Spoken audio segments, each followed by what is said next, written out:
Como ya les anticipé el pasado día 9, cuando les mostraba lo que iba a ser la nueva temporada de Canal 8, les dije que todos los lunes, pero invariablemente todos los lunes, íbamos a hablar un rato bastante largo de turismo, porque siendo como es la principal fuente de ingresos de Canarias, en este caso de Gran Canaria, que es nuestro ámbito hasta donde podemos llegar nosotros, pues que íbamos a hablar de turismo. Hoy, justamente para hablar de eso y de otras muchas cosas, se encuentra con nosotros el director de comunicación del Grupo Lopezán, don Francisco Moreno.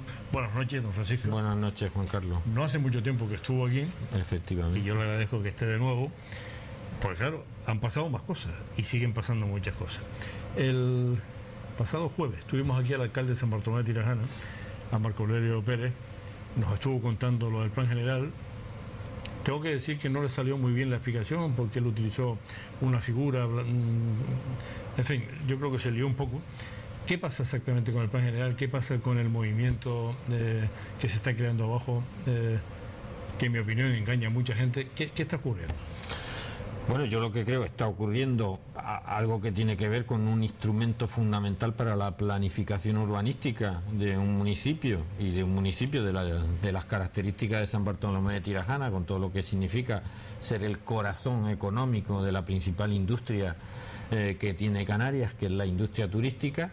Y lo que está ocurriendo es que a veces, en determinadas situaciones, en este caso el tema de la residencialización, generan una polaridad y un focalizan de tal manera el debate sobre una cuestión que puede ser muy importante, indudablemente, para quienes son propietarios de algún apartamento en el sur, pero yo creo que la planificación turística y lo que nos estamos jugando con este plan va mucho más allá de esta cuestión, que desde luego, insisto, debe ser la más importante para quien es un pequeño propietario y tiene un apartamento, pero para la reordenación estamos hablando que el plan vigente es del año 96, estamos hablando por tanto de hace 20 y tantos años, o estamos a punto de cumplir los 20 años, y que lógicamente había que renovar porque hay una serie de espacios en donde hay que distribuir lo que hay que hacer en un municipio que tiene que adaptar su demanda industrial,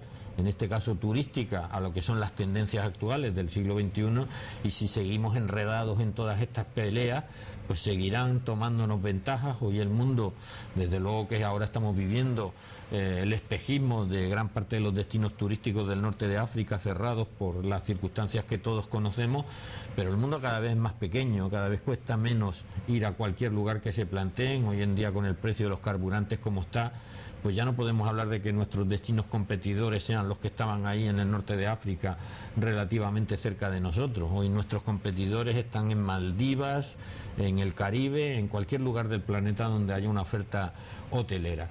Y o nos adaptamos a esas circunstancias o algún día pagaremos las consecuencias. Insisto que estamos viviendo en un espejismo, que todo esto probablemente bien organizado incluso sería positivo, porque yo creo que uno de los problemas fundamentales del sur de Gran Canaria es que hay que reordenar realmente en lo que son las camas verdaderamente importantes y las que debe tener, y en la medida en que muchas de estas zonas que ya están ocupadas, residencializadas, etcétera, se terminaran normalizando, también estarían saliendo del mercado muchas de esas camas extrahoteleras y estaríamos viendo con mucha más nitidez la necesidad de nueva construcción en suelo perfectamente urbanizado y clasificado. Y a nosotros realmente, como grupo hotelero, lo que verdaderamente nos importa es hablar de todas esas camas hoteleras que habría que construir en espacios que todavía están vírgenes, como parte de meloneras, etcétera, ¿no? Yo creo que es importante que, además, a la hora de hablar de residentes, estamos hablando de muchas cosas, que no es lo mismo el señor que tiene un apartamento y lo quiere disfrutar él y va el fin de semana y lo disfruta de una determinada manera, que aquel otro que está viviendo con 5 hijos en el mismo complejo donde también se está explotando turísticamente, o el extranjero que compró en su día y lo alquila en origen y no lo alquila aquí. Hay mucha realidad, y en torno a esa realidad habrá que legislar y regular, pero este plan es mucho más, y lo lamentable de todo esto es que nos hemos concentrado en esa realidad, que, insisto, yo creo que también cualquiera que crea en la economía de mercado en la que está viviendo, pues sabe que la propiedad privada es una cosa absolutamente sagrada y que este miedo que se ha instaurado de que a alguien le puedan quitar su propiedad, pues entiendo la alarma que ha podido crear. Pero ojalá resolviéramos esa cuestión y ojalá quedara perfectamente claro que nadie le tiene por qué quitar nada a nadie, que se lo haya ganado con el sudor de su frente, que hay que regular, que tampoco nos debemos rasgar las vestiduras, porque yo creo que todo el mundo que compró algo en Playa del Inglés sabía que estaba comprando en una zona turística y no creo que se lleve ninguna sorpresa de descubrir ahora que está viviendo o tiene su propiedad en una zona turística, y lo que hay es que regular esa realidad para adaptarla a las circunstancias del siglo XXI y que en función de eso podamos hablar de lo verdaderamente importante, y es que lo que Gran Canaria tiene ahora mismo es un déficit importantísimo de cama hotelera en el segmento de las 4 y 5 estrellas, y que mientras esa realidad se mantenga, que el diferencial, como he dicho en alguna ocasión, con Tenerife, por ejemplo, es de 30.000 camas en el segmento de 4 y 5 estrellas, y que esas 30.000 camas están provocando una recepción de 1,5 millones de turistas más que la isla de Gran Canaria, y que además el valor de la cama nueva de 4 y 5 estrellas duplica o triplica el valor y el rendimiento que se obtiene. Simplemente le pongo un dato: las 45.000 camas de Playa del Inglés provocaron un gasto extra en destino, fuera de lo que es el coste del alojamiento, lo que se gastan en restaurantes, etcétera. Esas 45.000 camas en 2014 dejaron 304 millones de euros en Playa del Inglés, y las 8.000 camas de Meloneras dejaron 220 millones en gastos externos, en gastos extraordinarios. Con lo cual se ve perfectamente el valor, no es una cuestión de cantidad sino de calidad de la que deberíamos hablar cuando hablamos del turismo. 45.000 camas, 300 millones, 8.000 camas, 220 millones de euros. Al final, de lo que deberíamos con todo este razonamiento es definir dónde queremos construir una oferta de calidad complementaria y dónde se han producido situaciones que ya son reales de residencialización, que lo que hay que hacer es actuar y evitar que se conviertan en guetos o infraviviendas, atenderlas, y que el ayuntamiento también asuma sus obligaciones en función de que también es en parte responsable de haber creado esta situación, puesto que antes de residencializarlos los empadronó. Y la realidad es que importa mucho cuando llegan unas elecciones, porque hay que votar y son votos, y ahora no podemos tampoco olvidarnos de esa realidad. Trasladado a una persona que no sepa mucho de qué va este asunto, nos lleva a un absurdo. Y usted ha hablado de Tenerife, de Gran Canaria. Esta opinión política la voy a dar yo. Abajo hay una líder de Podemos que está tratando, en mi opinión, es la mía, de engañar a la gente, y hay mucha gente que piensa poco menos que le van a expropiar y le van a quitar su apartamento, su bungalow. En el Puerto de la Cruz existe la misma situación. En el Puerto de la Cruz y en las Américas y en Playa del Carmen. Y no hemos oído ningún lío de estos de ningún tipo. Da la impresión de que aquí siempre estamos yendo contra nosotros mismos. El ayuntamiento tiene mucha culpa porque efectivamente allí se ha residencializado. Se ha empadronado. Pero claro, allí hay mucha gente que, si eso es así, necesitarán servicios de ciudad, guardería, colegio, transporte público. No corre el riesgo la Playa del Inglés de convertirse en barriadas que después perjudiquen al turismo. No corremos el riesgo, aunque para usted, en fin, de quedarnos exclusivamente con la zona de hoteles de Meloneras, mientras que el resto de la zona del sur se vea seriamente perjudicado. Yo lo que creo es que tenemos que atender una realidad, partiendo de la que ya tenemos, porque si no vemos la realidad que se ha construido hasta ahora, difícilmente vamos a poder reconstruir una realidad apropiada para mantener como corazón turístico lo que es el municipio de San Bartolomé. Yo he comprado un edificio en un edificio de la avenida de Tirajana, y sé que aquello es un edificio turístico. Bien, vale, hasta ahí estamos de acuerdo. El problema está, yo afortunadamente en este caso puedo hablar represento unos intereses, lógicamente, pero yo no tengo ningún apartamento en el sur y tal. Me pregunto, si lo tuviese usted o lo tuviese yo, si me plantearía las cosas de la misma manera si alguien me está alertando de que la literalidad de la ley dice que o te avienes a una determinada circunstancia o te pueden quitar tu propiedad. Y yo creo que ahí es donde hay uno de los... Sí que la ley, el reglamento, no el plan general, pero el reglamento que se aprueba 2 o 3 días antes de las elecciones es excesivamente taxativo en articular un mecanismo que puede terminar provocando efectivamente que a un propietario, el resto de propietarios o de fuera de la calle se pueda quedar con tu apartamento. Y yo creo que eso es lo que ha generado toda esta alarma. Pero eso no tiene que ver con el plan general. No, eso no tiene que ver con el plan. El plan general, lo que pasa, le pone el foco en una realidad. El plan general, a diferencia de circunstancias anteriores, solo delimita un uso para el suelo. Antes podía haber un uso residencial o un uso turístico compartido. Ahora mismo o hay uso residencial o hay uso turístico, pero no puede haber las dos cosas. Y yo creo que eso, mezclado con la aplicación del reglamento y con la ley de directrices y con toda la maraña administrativa que se termina aplicando al caso, pues ha generado esta percepción de alarma. Yo creo que no cabe simplemente decir que estén tranquilos aquellos propietarios que tienen un apartamento en el sur y lo disfrutan de manera esporádica y tal, porque nadie les va a quitar su apartamento. No, quíteme las cosas que en la ley dicen que me la pueden quitar y probablemente te quedes más tranquilo que si simplemente un político te dice, oiga, no, yo nunca le voy, porque mientras exista esa posibilidad yo creo que va a existir la intranquilidad. Lo que creo es que hay que regular situaciones en las cuales no estemos deteriorando el destino turístico más, pero va a ser muy difícil que ahora obviemos la realidad de que ya hay 16.000 personas también residiendo allí de manera habitual. Tendremos que abordar y atender esa realidad y desde luego no vamos a conseguir nada diciendo que no pasa nada, porque las leyes se escriben y en un momento dado yo creo que todo esto ha generado además una percepción de que detrás de toda esta literalidad de la ley puede haber grupos, operadores buitres, he llegado a leer, etcétera. Pero bueno, lo que no está aprovechando esa situación para...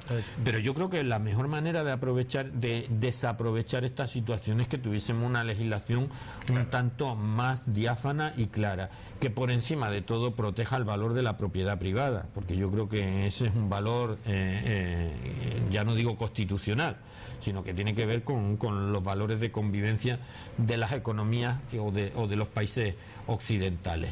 A partir de ahí, yo insisto, ¿cuál es el problema de todo esto? Que de lo que no estamos hablando es de cómo convertir el destino, cómo mejorar la calidad del destino, cómo tener una oferta hotelera adaptada a las circunstancias del siglo XXI. Yo creo que todos sociológicamente hemos ido cambiando. El ideal hace 15 o 20 años era tener un apartamento y si no lo era, cuando llegaba el verano en agosto, las familias con amigos alquilaban un apartamento y tenías a la señora, a la madre, a mamá todo el día cocinando en ese apartamento. Cuando terminaba de cocinar se tenía que poner a limpiar el apartamento y cuando llegaban las 8 de la noche le decía al marido, mira, yo el año que viene para eso prefiero estar en casa. Hasta que llegó un momento y dijo, no, yo prefiero irme a un hotel. Y en ese mismo proceso sociológico que hemos vivido los propios canarios, pues lo ha vivido el planeta entero, en el sentido de que hoy hay mucha gente que prefiere disfrutar de los servicios de un hotel y no tener que estar realizando tareas propias que realizas en casa, tareas domésticas, y en función de eso nosotros tenemos desajustada la oferta hotelera respecto a la oferta de apartamentos que tienen. Otras islas que han tenido un desarrollo turístico posterior al que tuvo el sur de Gran Canaria han sabido adaptarse porque la han hecho en el momento en que se estaba produciendo todo ese cambio sociológico. Yo creo que en Gran Canaria tenemos un problema que se evidencia con ese 1,5 millones de turistas menos que recibimos respecto a otra isla que tiene una dimensión territorial similar y desde luego no tiene las playas que nosotros tenemos en Gran Canaria. ¿Cómo solucionamos eso? Ordenando lo que ya hay, creando realidades que ya están consolidadas en función de la residencialización que en determinadas zonas se han producido, y yo creo que en función de la presión también que provoque el que detrás de cada uno de esos residentes también hay un voto en potencia para las elecciones municipales, pues que se adapte, se arreglen esos entornos. Y yo creo que yo diría, y que me perdone Marco Aurelio quien sea, que va a ser más sensible para arreglar una calle donde están viviendo gente que dentro de 4 años te va a votar, que no donde un hotelero tiene una serie de infraestructuras hoteleras y más vale que se preocupe el propio hotelero de tener la calle en condiciones, porque el ayuntamiento se va a preocupar menos que el hotelero. Pero no podemos estar trabajando en función de convocatorias electorales, de los intereses, en este caso Marco Aurelio, de cualquier otro que se presente. Así no se puede ir. Nosotros tenemos... ¿Qué porcentaje del Producto Interior Bruto de Canarias? El 30% de la riqueza de Canarias, entre el 30 y el 35% lo genera el turismo. ¿Lo tratamos a patar? Lo tratamos a patada, pero no deja, sería un brindis al sol pensar que se puede tratar muy bien olvidándose de la realidad que ya se ha construido. Insisto, yo estoy pensando en el que nos esté viendo esta noche, en el pequeño propietario que con mucho esfuerzo su padre y él lo heredó, o él mismo se compró un apartamento en el sur para disfrutarlo, ni siquiera para hacer negocio con él, y que pueda estar pensando que si a alguien se le cruza el cable puede perder el apartamento. Yo creo que esa realidad primero tiene que estar nítidamente contrastada, y yo creo que, como bien dices, hay gente que lo tiene en las Américas o que lo tiene en la playa del Carmen, y nadie se plantea que le puedan quitar el apartamento, pero la ley dice lo mismo en toda Canarias para todos los que... Sí, pero las leyes las hace el Parlamento de Canarias y el gobierno de turno. Ya hemos tenido la experiencia, ahora me explicará usted cómo está ese asunto, de los hoteles de 4 estrellas en Canarias y lo que supuso el posicionamiento del gobierno de Canarias perjudicando a esta isla, ¿no? Siempre estamos en las mismas, siempre hay problemas. Yo creo que el problema fundamental a la hora de abordar turísticamente la realidad de Canarias es que hemos tenido unos gobiernos que han creído que la economía se puede planificar como si estuviésemos en la URSS. Sí. Y han creado una ficción irreal. No voy a dejar construir, es verdad que hacen falta hoteles de 4 y 5 estrellas en Gran Canaria, pero no voy a dejar construir nada más, porque impidiendo construir algo, lo viejo se va a convertir automáticamente en nuevo. Pero, ¿verdad? Y eso no es verdad. Estamos viendo que hay zonas en las cuales uno podría mejorar sustancialmente el aspecto, pero no va a cambiar la oferta. Donde en si el Costa Meloneras ocupa la extensión que ocupa, en el caso de Meloneras, trasladar esa realidad que tiene una demanda determinada, trasladar la playa del Inglés es imposible, porque habría que coger una manzana entera y poner de acuerdo a los 80 propietarios de un complejo de apartamentos con los que tiene al lado, con los que tiene por detrás y con los que tiene más allá. Y eso es imposible.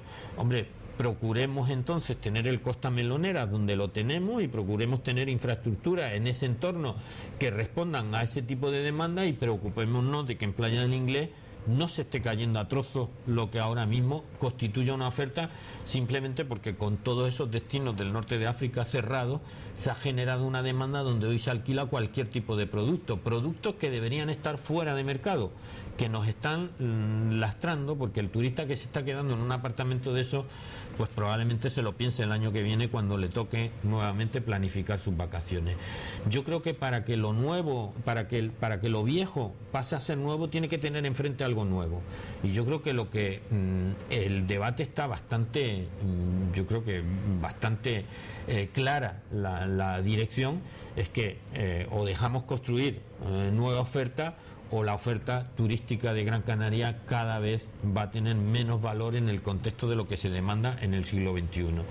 Hombre, pues yo lo que espero es que no sea demasiado tarde cuando lleguemos a esa conclusión, que probablemente en la medida en que creáramos una oferta competitiva y la aumentáramos y la pusiéramos en el nivel en el que debe estar, en esas 30 a 35.000 camas de diferencia en el segmento de 4 y 5 estrellas que tiene el destino de Gran Canaria, veríamos cómo es más natural la transformación que se iría produciendo en Playa del Inglés, porque cuando verdaderamente vieras que tienes que tener un apartamento en perfectas condiciones para poderlo alquilar, entonces es cuando entraría de verdad la obsesión en todos esos complejos de, primero, definir su uso. Si ya tiene un mayor número de propietarios residiendo allí, que se doten de las estructuras de residencialización que deban tener, y todo aquello que pueda seguir manteniendo una explotación turística, que haya un interés, porque hay gente que sigue prefiriendo parejas de la tercera edad que quieren estar en un apartamento y cocinarse para ellos dos, etcétera. Para ellos también tiene que haber una oferta, y puede haber una muy buena oferta, porque Playa del Inglés es un sitio magnífico para disfrutar de esa oferta. Pero no nos planteemos, como hace Venezuela, que para intentar que tiene ahora los coches de segunda mano más caros que los de primera, porque como no dejan importar coches nuevos, los coches de segunda mano se han puesto a un precio por encima de lo que sería comprar un coche nuevo, ¿no? Pues yo creo que en esto es lo mismo. Uno no puede plantearse que para renovar el parque móvil de la isla la solución sea prohibir que se compren coches nuevos y que se arreglen los coches viejos, porque por mucho que uno arregle un coche viejo de los años 70, pues no le vas a poder poner el airbag, ni le vas a poder poner muchas de las cosas que tienen los vehículos del siglo XXI. Yo creo que el mercado a veces, no digo que se regule solo y que no tenga que haber normativas, pero no creemos normativas que automáticamente pensamos que se van a resolver los problemas. Bueno, lo que pasa es que tenemos todas las condiciones para tener una formidable oferta turística, pero entonces hay que achacarle lo que nos está pasando a un exceso de intervencionismo de los poderes públicos. Continuas leyes, así no puede ser. Evidentemente así no puede ser, y así se montan las carajeras, perdón, que se montan cada vez que se intenta hacer algo, porque yo creo que tocaba hacer un plan general nuevo y que tocaba adaptarse a esas realidades, unificando parcelas, etcétera, y definiendo el uso que el suelo que ya está clasificado para fin turístico pues deba tener, y planificar el futuro del municipio con sus crecimientos. Pero pensar que hay que detener el crecimiento porque hay una bolsa en Playa del Inglés que se hizo en los años 60 y que naturalmente y automáticamente se va a transformar en lo que demanda un turista del siglo XXI, es estar fuera de la realidad, y es algo que no ha ocurrido. México tiene sus problemas con Acapulco porque fue el primer destino que ellos crearon en los años 60, pero han sabido ir creciendo en Riviera Maya, en un montón de destinos que han ido adaptándose al resort, al concepto de hotel que se demanda en el siglo XXI, y todo eso naturalmente irá resolviendo. Yo soy de los que creo que la mejor manera de resolver una falta de competitividad es creándole competencia. Es mejor que la creemos nosotros mismos en nuestro propio destino, a no que nos terminemos dando cuenta que la han creado otros destinos y nos hemos quedado con esa falta de competitividad que ahora mismo no apreciamos porque estamos viviendo un espejismo, pero que terminaremos apreciando, porque yo creo que basta con viajar un poco para ver lo que se está haciendo por ahí, ¿no? Ha citado en 3 o 4 ocasiones el espejismo del norte de África, lo que ha supuesto para las reservas aquí en Canarias. ¿Tiene mucho temor con eso? No, vamos a ver, en el caso, mire, en el caso concreto de Lopezán, nosotros nos movemos en un segmento de precios, etcétera, donde no hay un beneficio por el cierre. O sea, ocurren dos cosas. Una, alguien que ya tenía contratadas sus vacaciones en el norte de África, en Túnez, que de repente se produce lo que se produce y el turoperador decide desviarlo. Claro. Eso ha sido un porcentaje mínimo para el caso de Canarias, porque nos movemos en otro segmento de precios, y probablemente de eso se ha beneficiado más la peor oferta hotelera que podamos tener por una cuestión de precio, porque iban por 28 o 30 euros. Otra cosa bien distinta es que quien estaba acostumbrado a irse a Egipto, etcétera, antes de contratar sus vacaciones, decida que ya ese no es un lugar seguro, por lo menos por ahora, y busque otros destinos alternativos. Ahí, evidentemente, Canarias, en términos generales, sí se está beneficiando. Pero vamos a ver, yo creo que por una cuestión de lógica, no puede ser indefinido el que gran parte del crecimiento económico de todos estos países depende del turismo. Y si no hay turismo, ahí lo que estamos viendo estos días en la frontera alemanas y en las fronteras de Hungría, ahora en las de Alemania porque las ha tenido que cerrar, porque de Hungría su aspiración es terminar en el corazón de Europa. Hoy Austria ha mandado también hoy Austria, sí. Exacto, y yo creo que este es el resultado del derrumbe de las economías árabes en función de los conflictos y del integrismo que se está produciendo. Luego yo creo que más tarde o más temprano todos terminaremos, las potencias occidentales y los países árabes, pensando que o se crean condiciones que generen actividad económica o aquello y el volcán no es nada comparado con lo que pueda ser en el futuro. Yo creo que tenemos, y no deberíamos tener miedo como canarios, sino todo lo contrario, a que haya una competencia leal en función de sus circunstancias que permitan, uno, el progreso de esos pueblos y por tanto la disminución de la presión migratoria que están provocando en la actualidad, y dos, que eso nos obliga a nosotros a disputarnos segmentos de clientela con un determinado poder adquisitivo que quieren viajar a un lugar donde todo es un poco más caro porque los costes laborales aquí son mucho más caros que en todos estos países, etcétera, pero desde luego tienen la seguridad de estar en un destino europeo, con la sanidad que eso implica, con las garantías que eso implica en el transporte, etcétera, etcétera, ¿no? Yo lo que quiero decir simplemente es que deberíamos pensar que algún día se van a normalizar esas situaciones, y cuando eso ocurra, que nos coja con la mejor oferta turística, no con la peor, porque nos ha parecido que con la que teníamos nos podía ir muy bien toda la vida, ¿no? Me quedan 5 minutos de esta intervención de hoy, aunque me parece que voy a necesitar más tiempo para hablar con usted de otras muchas cosas, pero si en 5 minutos nos pudiera explicar qué pretende hacer su grupo de empresas con Beneguera, que otrora fue un motivo de conflicto, pues a mí me gustaría, porque lo que yo sé es muy que la interesante. manga está muy buena, supongo que sabe también. Claro, es que aquello es una zona precisamente para eso. ¿Cuál es el proyecto?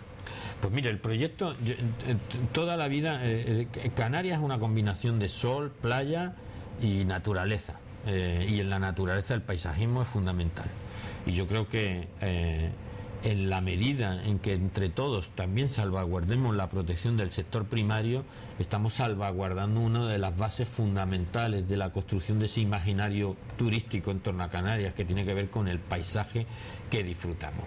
Con lo cual, al final es un bucle que se enriquece mutuamente. La adquisición por parte del Grupo Lopezán en febrero del año pasado, de 2014, de la finca de Beneguera, explicitando desde el principio que se hacía con el propósito de vincularla y de aprovechar todas sus cualidades agrícolas para convertirla en una explotación agrícola que sea un ejemplo que permita nutrir. Los hoteles de Lopezán solamente necesitan 4 millones de kilos de productos anuales para alimentar las bocas que están durmiendo cada día en cada uno de estos hoteles. Pues al final, primero, necesitamos una despensa. Pues qué mejor que esa despensa sea una de las zonas paisajísticas y territoriales más importantes desde el punto de vista microclimático que tiene la isla. Dos, en sí mismo esa es una actividad también vinculada al turismo, porque más tarde o más temprano los turistas que quieren vivir experiencias, hoy todo en el turismo se remite a esa palabra mágica que se llama experiencias, pues quien quiera vivir la experiencia de cómo es una explotación agrícola, de cómo se recolecta, de cómo se procesa, etcétera, y también quiera llevarse a su propio país algo de lo mejor que podemos producir, porque en una finca de esa, aparte de todos los frutales, pues te puede tener miel y se podrá hacer queso y se podrán hacer gran parte de las cosas que consumimos. Pues yo creo que al final lo que estás haciendo es enriquecer, estás garantizando la preservación de un paisaje determinado, y al mismo tiempo estás beneficiándote porque estás nutriendo a los hoteles de productos que necesitan, y lo estás haciendo además para generar en el turista un deseo de conocer nuestra realidad mucho mayor, ¿no? Eso va a aumentar el nexo que seguramente ese turista en un gran porcentaje repetidor, pues va a disfrutar de una finca que al final yo estoy seguro que será un ejemplo. Fíjese que esto ocurrió en febrero del año pasado, que luego este discurso se ha extendido y parece, cualquiera podría pensar, cuando las mangas de Beneguera se distribuyen en todos los hoteles del grupo, etcétera, que estamos haciendo algo que el gobierno o alguien ha pedido que se haga, porque últimamente sí que el gobierno ha pedido una vinculación con el sector primario y tal. Todo esto es muy anterior a todo todos esos pronunciamientos, pero yo me alegro en cualquier caso, y el grupo le parece muy positivo, que todos seamos sensibles con esa realidad, que el sector turístico probablemente sea el más obligado a cuidar el sector primario de Canarias, ¿no? Sobre todo porque cuando pensamos en Beneguera, la mayor parte de la gente que nos está viendo una pequeña cuña pegada al mar, pero la finca es enorme. La finca es enorme, y yo debo decir que, vamos a ver, todos ahora podemos hablar de tal, pero quien tuvo la visión desde el primer día y quien se obsesionó y se empeñó en lo que podía ser como explotación agrícola Beneguera fue el presidente de esta compañía, Eustacio López. Él es el que, antes de que ninguno pensáramos en estas cosas, vio perfectamente la viabilidad de ese binomio, ¿no? Y de cómo un grupo hotelero podía convertirse en un grupo agrícola y generar un enriquecimiento mutuo en ambos sectores de manera importante. Y yo creo que eso es lo que ahora estamos viendo. Yo siempre digo, en ese mundo de las experiencias, que no hay nada como irse con el corazón y el estómago también contento, ¿no? Y esta es una muy buena forma para tener el estómago contento, ¿no? Don Francisco Moreno, muchas gracias por estar en una noche más con nosotros. Necesariamente tendremos que invitarlo por lo menos dentro de 2, 3 o 4 semanas, porque hay un montón de cosas. La mayor parte de la gente no sabe cuál es el intríngulo de lo que está pasando en el sur, y yo creo que en esta sección que sobre todo hay que hacérselo llegar, ¿eh? Nos envolvemos siempre en demasiados tópicos. Cuando uno contrasta la realidad, al final hay que situar las cosas en un determinado contexto. Cuando hablan del todo incluido, de tal, detrás hay sus explicaciones, detrás están las realidades, y yo creo que en el fondo lo que sí que ojalá todos seamos conscientes de que necesitamos una industria turística adaptada al siglo XXI y no anclada en el siglo XX. Don Francisco, muchas gracias por estar aquí. A ustedes. Don Francisco Moreno, director de comunicaciones del Grupo Lopezán.